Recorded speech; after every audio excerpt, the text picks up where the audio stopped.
Shalom jemaat Tuhan, merupakan sebuah sukacita bagi kita semua karena di pagi hari ini dalam ibadah perayaan kenaikan Tuhan Yesus ke surga, kita bisa ketemu sebagai keluarga Allah di dalam Kristus Yesus. Kita akan mulai ibadah kita saat ini. Mari kita siapkan hati untuk kita mulai ibadah ini. Kita berdoa sebelum kita mulai. Bapa, terima kasih, kami mengucap syukur untuk anugerah-Mu kami ada. Terima kasih Yesus karena Engkau Tuhan yang menebus kami, yang menyelamatkan kami lewat pengorbanan-Mu di kayu salib. Engkau mati dan Engkau bangkit Tuhan. Dan 40 hari kemudian Engkau naik ke surga Bapa. Itulah sebabnya Tuhan kami mengucap syukur karena ketika Engkau naik ke surga, Engkau menyediakan tempat bagi kami Bapa dalam nama Yesus. Di surga Engkau berfungsi Tuhan untuk tetap menjadi imam besar untuk mendoakan Tuhan gereja Tuhan yang ada di bumi ini. Karena itu Bapa, pagi ini kami akan memulai ibadah kami. Roh Kudus tolong kami, mampukan kami untuk melakukan ibadah ini sesuai dengan kehendak-Mu. Demi nama Bapa, Putra dan Roh Kudus, dalam nama Tuhan Yesus Kristus, kami buka ibadah kami di pagi ini. Amin. Kita akan mendengarkan kebenaran firman Allah yang terambil dari kitab Kudus Perjanjian Baru, kitab Ibrani pasal yang ke-8. Kita akan baca ayatnya yang pertama sampai ayatnya yang keempat. Saya baca dan Bapak Ibu jemaat menyimak dalam Alkitab masing-masing. Inti segala yang kita bicarakan itu ialah kita mempunyai imam besar yang demikian, yang duduk di sebelah kanan tahta Bapa yang maha besar di sorga, dan yang melayani ibadah di tempat kudus, yaitu di dalam kemah sejati yang didirikan oleh Tuhan dan bukan oleh manusia. Sebab setiap imam besar ditetapkan untuk mempersembahkan korban dan persembahan, dan karena itu Yesus perlu mempunyai sesuatu untuk dipersembahkan. Sekiranya ia di bumi ini, ia sama sekali tidak akan menjadi imam, karena di sini telah ada orang-orang yang mempersembahkan persembahan menurut hukum Taurat. Yesus setelah bangkit dari antara orang mati, masih menampakkan diri dan berada di bumi selama 40 hari. Selama 40 hari itu, selain Yesus menampakkan diri, Yesus juga mengajarkan tentang Injil Kerajaan Allah, baik kepada murid-muridnya maupun pengikut-pengikutnya. Dan setelah selesai 40 hari, maka Yesus kembali ke sorga dan duduk di sebelah kanan Allah Bapa yang Maha Kuasa. Saudara kasih dalam Tuhan, Kristus telah masuk ke tempat kudusnya. Firman Allah katakan satu kali dan untuk selamanya. Bukan seperti imam besar yang lain yang setiap tahun masuk berulang kali dengan membawa darah lembu jantan dan darah anak domba. Yesus sekali untuk selamanya dengan membawa darahnya sendiri menghadap Bapa guna kepentingan kita. Bapak saudara yang Tuhan Yesus kasihi, timbul pertanyaan bagi kita, mengapa Yesus harus naik ke surga? Yang pertama saudara, Yesus harus naik ke surga karena Yesus bukan berasal dari dunia ini. Yesus berasal dari sorga. Dia berasal dari Bapa. Dia berasal dari atas. Dia berasal dari Allah. Dan karena itu dia harus kembali kepada Allah. Yesus merupakan manusia kedua. Dalam pertama Korintus 15 ayat yang ke-47 dan 48 mengatakan bahwa manusia pertama Adam itu berasal dari debu tanah dan bersifat jasmani. Tapi manusia kedua yaitu Kristus itu berasal dari sorga. Itulah sebabnya Yesus tempatnya bukan di bumi ini. Yesus itu tempatnya di sorga. Tetapi karena rencana keselamatan Allah bagi manusia, rencana penebusan Bapa bagi manusia, maka Yesus datang sebagai manusia, berada di bumi dan memberitakan firman, melayani manusia, dan setelah itu dia kembali kepada Bapa di sorga. Yang kedua, kenapa Yesus harus naik ke sorga? Yang kedua sudah kasih dalam Tuhan adalah karena ia sudah menyelesaikan pekerjaannya. Dia sudah menyelesaikan pekerjaannya selama dia ada di bumi ini. Dan karena itu dia harus naik ke surga. Dia harus naik kepada Bapa di sorga karena dia sudah selesai melaksanakan kehendak Bapa yang diutusnya. Dalam Yohanes 4 ayatnya ke-34, di situ dikatakan bahwa Yesus setelah menyelesaikan pekerjaannya, dia harus kembali ke sorga. Dan dalam Yohanes 17 ayatnya keempat mengenai doa Yesus, bahwa Yesus akan suatu saat Yesus akan tidak ada dengan murid-muridnya, artinya dia kembali ke sorga. Yesus katakan begini, makananku ialah melakukan kehendak Bapakku yang di sorga. Jadi Yesus selama pelayanannya, yang dia prioritaskan hanya melakukan kehendak Bapa di sorga. Ketika para murid menanyakan kepadanya, atau para murid mengajak dia untuk makan, pada waktu dia berbicara dengan perempuan Samaria. Dan dia katakan begini, makananku ialah melakukan kehendak Bapakku yang di sorga. Saudara kasih dalam Tuhan, berbicara mengenai Injil Kerajaan Allah, itulah merupakan makanan Yesus setiap hari. Di mana Yesus selama 40 hari setelah dia bangkit, dia masih terus memberitakan tentang Injil Kerajaan Allah. Tapi juga sebelum dia mati, selama dia melayani di bumi ini, dia terus menerus berbicara tentang Injil Kerajaan Allah. Nah, karena itu sudah kasih dalam Tuhan, dalam Kisah Rasul 1 ayat yang ketiga dikatakan, setelah Yesus bangkit, 40 hari Yesus menampakkan diri terus menerus dan terus berbicara tentang Injil Kerajaan Allah.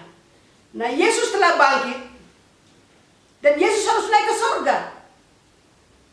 Yesus telah bangkit dan Yesus harus naik ke sorga. Karena di sorga tempatnya sudah tersedia. Kalau kita melihat dalam Wahyu pasal 22 ayat yang pertama dan ayat yang ketiga, di situ firman Allah mengatakan bahwa tahta Bapa dan tahta Anak Domba. Tapi tidak dikatakan tahta Roh Kudus.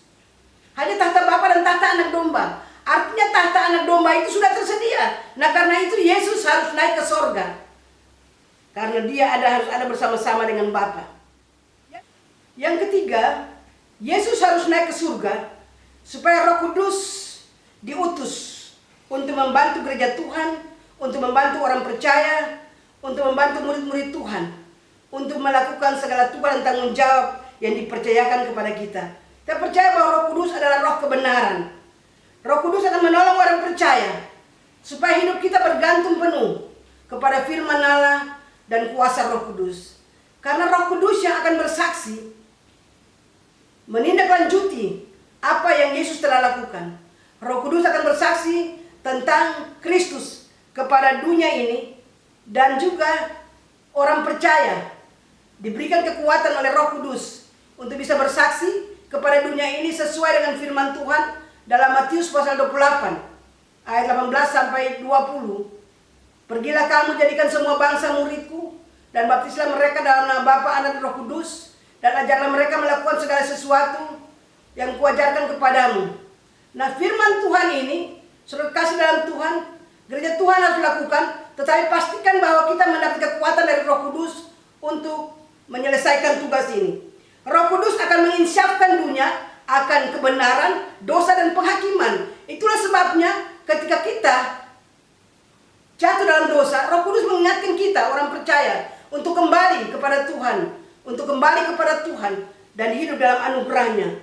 Dan terakhir, Roh Kudus memeteraikan kita, orang percaya. Roh Kudus memeteraikan kita, orang percaya. Roh Kudus memeteraikan setiap firman yang kita terima daripada Bapa di sorga. Dan Roh Kudus adalah jaminan bagian kita sampai kita memperoleh seluruh penebusan itu. Dalam Efesus 1 ayat yang ke-13 sampai 14, Roh Kudus adalah jaminan bagian kita sampai kita memperoleh seluruh penebusan itu, supaya kita memuji Tuhan. Ya. Nah, yang keempat, kenapa Yesus harus naik ke surga? Karena Yesus harus duduk di sebelah kanan Allah Bapa. Dan Yesus menjadi imam besar. Dalam pembacaan kita tadi, Yesus adalah imam besar yang duduk di sebelah kanan Allah Bapa. Ya. Dan keimamatan Lewi harus berakhir. Karena keimamatan Lewi itu menurut aturan Harun, menurut aturan manusia. Tetapi imam besar Yesus Kristus adalah imam besar menurut aturan Melkisedek. Nah, ini yang menarik, saudara. Kenapa imam besar menurut aturan Melkisedek itu lebih baik daripada keimamatan Harun? Karena keimamatan Harun itu juga dipilih oleh Tuhan, tapi juga manusia yang menjadi imam besar. Harun dan semua anak cucunya. Yang keempat, saudara, Yesus harus naik ke surga karena tempatnya sudah tersedia baginya di sebelah kanan Allah Bapa yang Maha Kuasa. Keimamatan Lewi, saudara, adalah keimamatan Harun. itu berdasarkan peraturan manusia, bukan peraturan Tuhan, dan belum mencapai kesempurnaan. Itulah sebabnya firman Allah katakan dalam Ibrani bahwa kita membutuhkan seorang imam besar untuk membawa kita kepada kesempurnaan. Dan Kristus ketika duduk di sebelah kanan Allah Bapa yang Maha Kuasa, dia menjadi imam besar menurut aturan Melkisedek. Nah, siapa Melkisedek sebenarnya? Saudara kekasih dalam Tuhan, kalau kita melihat Melkisedek itu, bahasa Ibraninya terdiri dari kata Malki dan Sedek. Malki artinya raja dan Sedek artinya kebenaran. Jadi Melkisedek artinya raja kebenaran. Jadi Kristus menempati atau diangkat sebagai imam besar agung berdasarkan aturan Melkisedek, artinya berdasarkan peraturan Tuhan sendiri, raja kebenaran, yaitu Tuhan sendiri. Itulah sebabnya saudara kasih dalam Tuhan, kita mempunyai seorang imam besar yang agung yang sesuai dengan peraturan Melkisedek, yaitu Kristus yang duduk di sebelah kanan Allah Bapa, yang menjadi pembela bagi kita, yang menjadi perintis jalan bagi kita, yang menolong kita saudara kasih dalam Tuhan, sehingga kita hidup sesuai dengan apa yang Tuhan mau. Iya. Kristus menjadi imam besar agung. Kristus masuk ke tempat kudus sekali dan untuk selamanya, dan dia tidak membawa darah domba jantan atau darah anak lembu, tapi dia membawa darahnya sendiri. Dia membawa darahnya sendiri. Dia persembahkan itu kehadirat Bapa di sorga.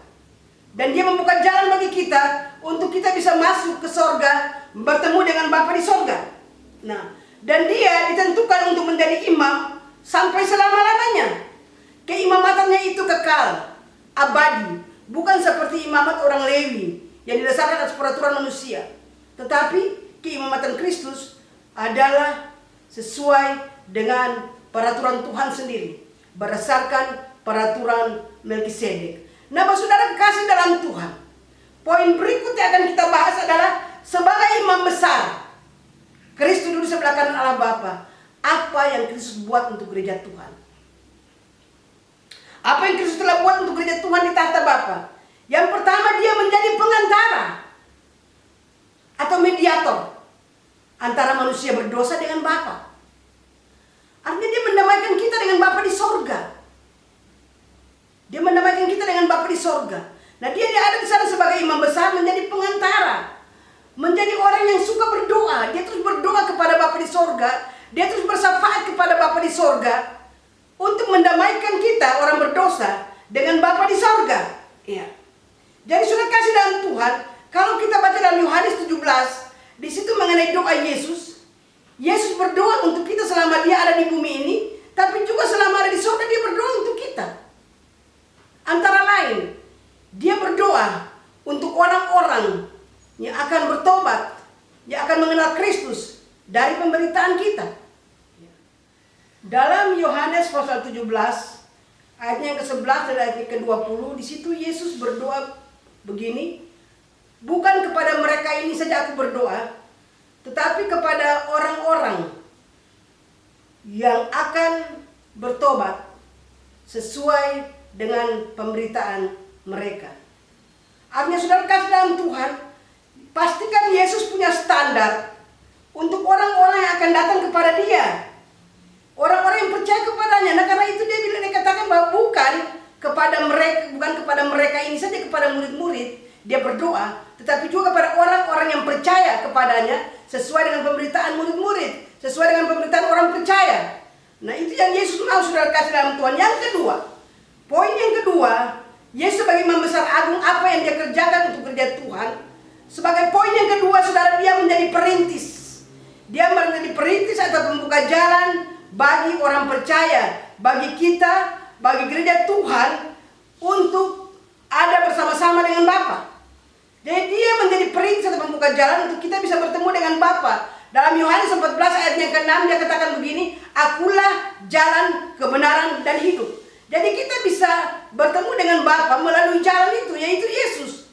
Akulah jalan, kebenaran, hidup. Jadi untuk kita menerima kebenaran Tuhan, untuk kita menerima jalan Tuhan, untuk kita menerima kehidupan Tuhan, tidak ada cara lain, hanya melalui Yesus.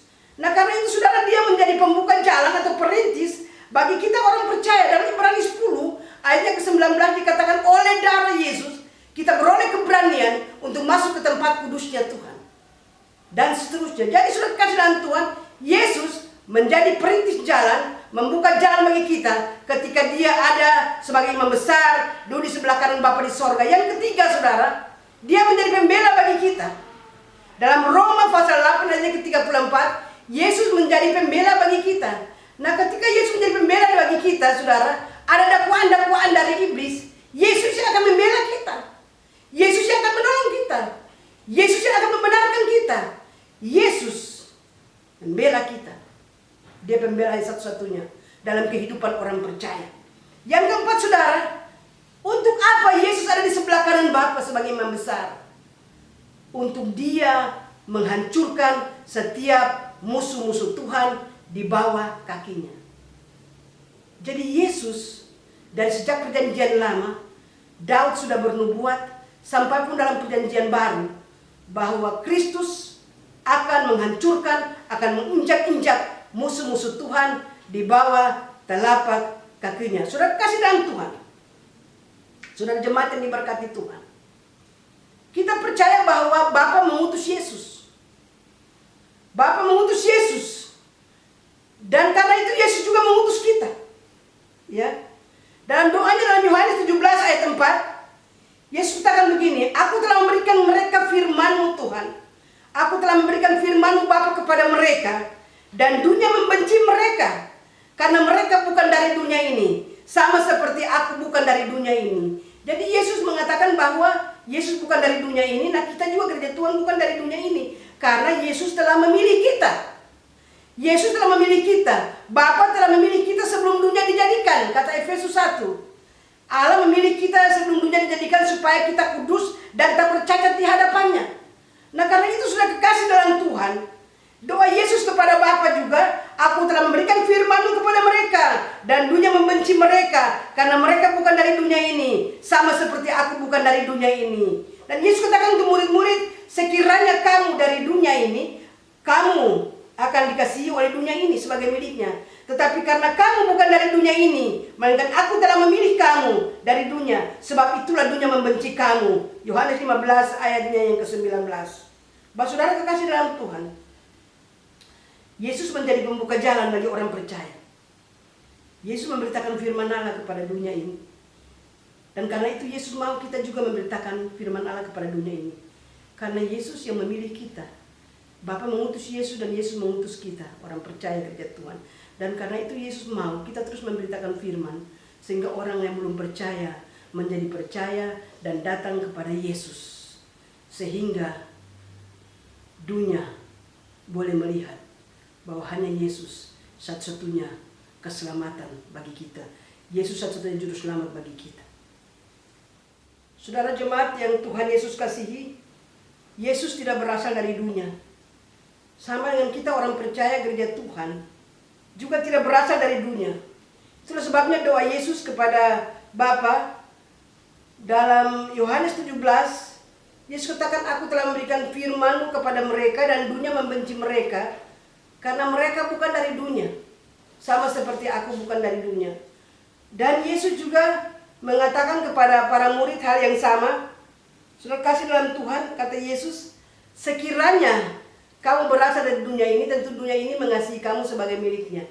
Tetapi karena kamu tidak berasal dari dunia ini, melainkan aku telah memilih kamu dari dunia ini, makanya dunia membenci kamu. Jadi saudara kekasih dalam Tuhan, kalau kita dibenci oleh dunia itu wajar. Itu wajar.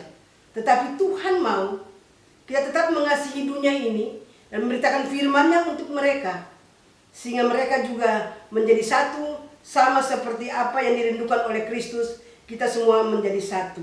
Yang kedua, saudara kasih dalam Tuhan, Kristus menjadi pembuka jalan bagi kita. Kristus menjadi pembuka jalan atau perintis bagi gereja Tuhan, bagi kita orang percaya di bumi ini. Karena itu Kristus mau, ketika Kristus telah mengutus kita, Kristus mau supaya kita juga memberitakan firman Allah kepada orang-orang yang belum percaya. Dalam Matius 28 ayatnya 18 sampai 20, Yesus katakan begini kepada murid-murid, pergilah kamu, jadikan semua bangsa muridku. Artinya pemuridan kepada orang-orang yang belum percaya itu menjadi tugas kita. Dan yang kedua, saudara kasih dalam Tuhan, dalam Yohanes pasal yang ke-17 ayat yang ke-20, Yesus bilang begini, bukan saja kepada mereka ini, kepada orang-orang yang sudah percaya aku berdoa, tetapi juga orang-orang yang akan percaya oleh pemberitaan mereka. Artinya orang-orang yang belum percaya Yesus, ketika kita memberitakan firman Tuhan kepada mereka dan mereka menjadi percaya, itu juga merupakan doa Yesus. Jadi saudara kasih dalam Tuhan, kita percaya bahwa ada dua hal utama dalam kehidupan kita lewat pembacaan ini. Yang pertama, kita dipilih oleh Tuhan. Kita telah dipilih oleh Tuhan, dan karena itu di dalam Efesus pasalnya yang pertama, saudara kasih dalam Tuhan, dikatakan begini. Efesus pertama ayatnya yang ketiga dan ayatnya yang keempat. Ayatnya keempat, sebab di dalam Dia Allah telah memilih kita sebelum dunia dijadikan, supaya kita kudus dan tak bercacat di hadapannya. Hal yang pertama, supaya kita tahu bahwa Tuhan memilih kita sebelum dunia dijadikan, supaya kita kudus dan tak bercacat. Artinya supaya kita bisa membawa orang lain kepada Kristus. Iya. Jadi Tuhan memilih kita sebelum dunia dijadikan. Nah, kita percaya bahwa kita ini dipilih Tuhan. Dan yang kedua, Yesus mengutus kita untuk kita terus memberitakan firman kepada orang-orang yang belum menerima Yesus. Itu tugas kita, saudara. Dan itu tugas yang selama ini Yesus doakan. Baik selama Yesus masih ada di bumi ini, sampai pun Yesus ada di sebelah kanan Bapa di sorga, Dia menjadi pendoa syafaat bagi dunia ini, bagi orang percaya.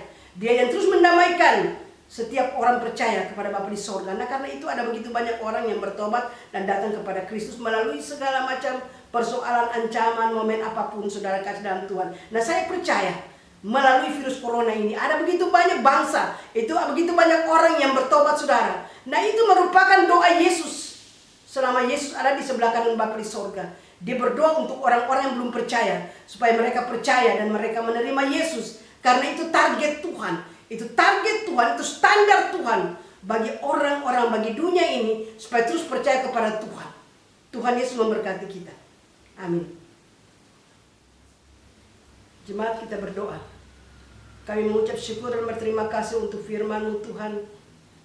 Kami percaya Bapa bahwa ketika Yesus bangkit dan naik ke surga, ada hal istimewa yang Yesus lakukan bagi gereja Tuhan, di mana Yesus mengutus Roh Kudus untuk menolong gereja Tuhan, untuk memimpin gereja Tuhan, untuk menuntun gereja Tuhan, untuk hidup sesuai dengan apa yang Tuhan mau. Terima kasih Bapa, kami sangat percaya Tuhan akan firman-Mu bahwa ketika kami percaya kepadamu, kami wajib hidup sama seperti Kristus telah hidup.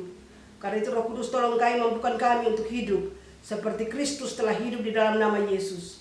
Terima kasih Bapak Roh Kudus, terus arahkan kami, terus arahkan jemaat-Mu Tuhan, untuk menghidupi setiap kebenaran sesuai dengan rema yang Tuhan berikan masing-masing jemaat di dalam nama Tuhan Yesus Kristus. Dan pada akhirnya jemaat Tuhan, arahkan hatimu dan kita terima berkat Tuhan. Tuhan memberkati engkau dan melindungi engkau, jemaat. Tuhan menyinari engkau dengan wajahnya dan memberikan engkau kasih karunia. Tuhan menghadapkan wajahnya kepadamu dan memberikan engkau damai sejahtera. Damai sejahtera yang berlimpah-limpah dari Bapa di sorga dalam nama Yesus turut tercurah atas engkau, atas keluargamu, atas anak-anakmu, atas pekerjaanmu, atas pelayananmu, di dalam nama Tuhan Yesus Kristus, sekarang bahkan selama-lamanya. Dalam nama Tuhan Yesus Kristus kami sudah mohon berkat-Mu. Amin. Shalom jemaat Tuhan. Selamat memperingati hari kenaikan Kristus ke surga. Kita percaya bahwa Dia sudah ada di surga, dan Dia sedang menyediakan tempat bagi kita, supaya di tempat di mana Dia berada, kita pun berada. Tuhan Yesus memberkati saudara dan saya. Amin.